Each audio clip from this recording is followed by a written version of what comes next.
Well, hello into people, I hope you're doing well. Now for today's video, we are going to be looking at autistic burnout versus depression. But before we get into the discussion, just to let you know that I do make content like this on a weekly basis. So if you're brand new to the channel and you want to see more, make sure you hit the subscribe button and that notification bell. It lets you know when I upload new videos to the channel. And if you enjoy this sort of thing, definitely leave a thumbs up for me, because it lets me know really, that I'm making the right kind of content for you guys and you guys are obviously enjoying it. But anyway, with that out of the way, what is autistic burnout? Now, autistic burnout is something that autistic people experience at any age or at any point in life, but it primarily tends to happen when there's a life transition, or if an autistic person has been pushed too far, or they've pushed themselves so far that it's caused them so much anxiety, so much stress within themselves. This can also prompt an autism burnout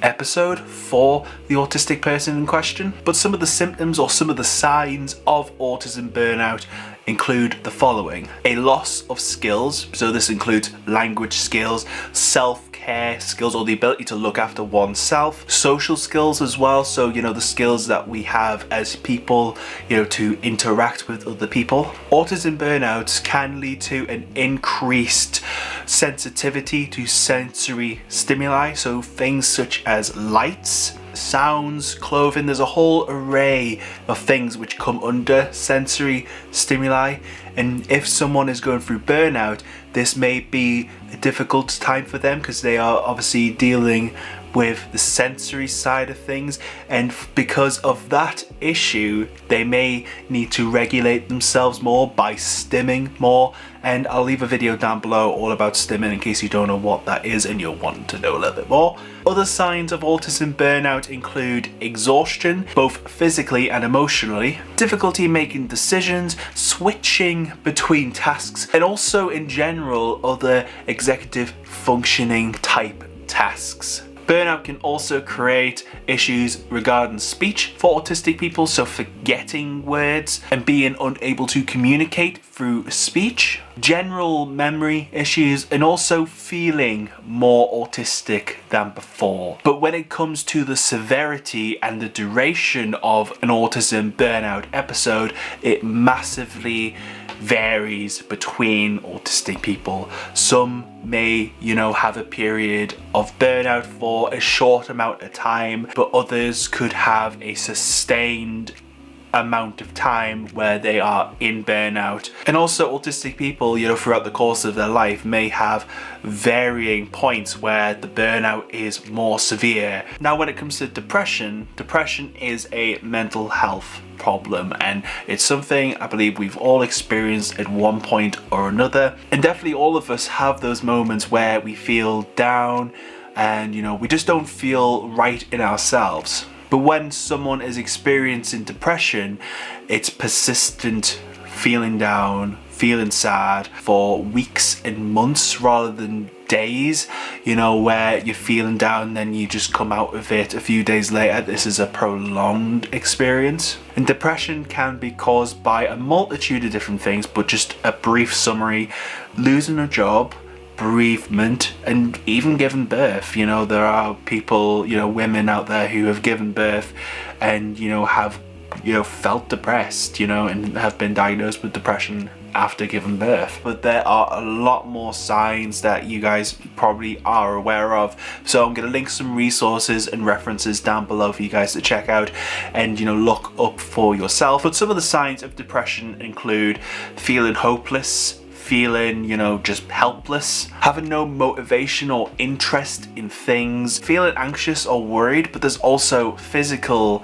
aspects to depression which people may not be aware of. So things like feeling tired all of the time, having aching joints, muscles, a lack of appetite as well can also be one of the more subtler signs of depression in general. But also as well, on the more extreme side of things, there is also self self-injury, you know, so the act of hurting one's self. And if you're feeling like that, or you have that experience, you know, just know that you're not alone. I have gone through that myself. I did talk about it in a video last year. I'll link it up there. That video for me was a harder video to film, but it's worth talking about. Like, videos like this are important to talk about, you know, to raise awareness and things. So, you know, just know that you're not alone. In terms of autism, burnout and depression, are there similarities? Do you think there are similarities? Do you think they're the same thing? You know, let me know down below, because I have my thoughts on it, which I'm going to share now. I think for me, they are two separate entities. You know, I think autism burnout comes from the aspects of being an autistic person, and depression is its own entity.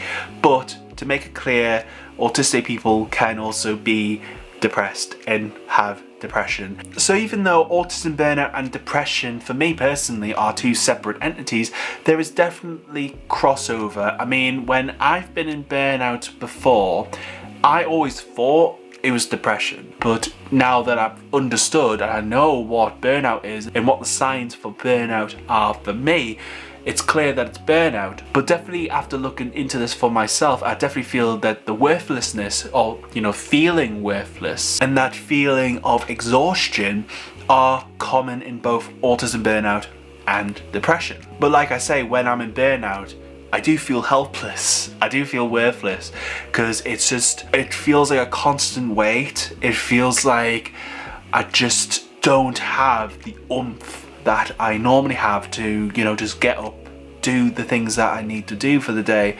It's just 10 times harder, or maybe 100 times harder. And also with the exhaustion part as well, again, I thought it was depression. You know, before I made these YouTube videos and things, you know, I always thought it was depression, because it would last for quite a long time, but I would come out of it, you know. So I was uncertain, you know, whether it actually was depression or not. But for me personally, I know what burnout is, and those moments looking back, you know, when I was at my kind of lowest points, those were periods of burnout, and I kind of know the signs of burnout now within myself, so I'm able to accommodate that. But just to be clear on this, you know, depression is one of the most common things that autistic people go through throughout our lifetime. Burnout and depression can go hand in hand sometimes, but I do hope that this video has helped, you know, clear,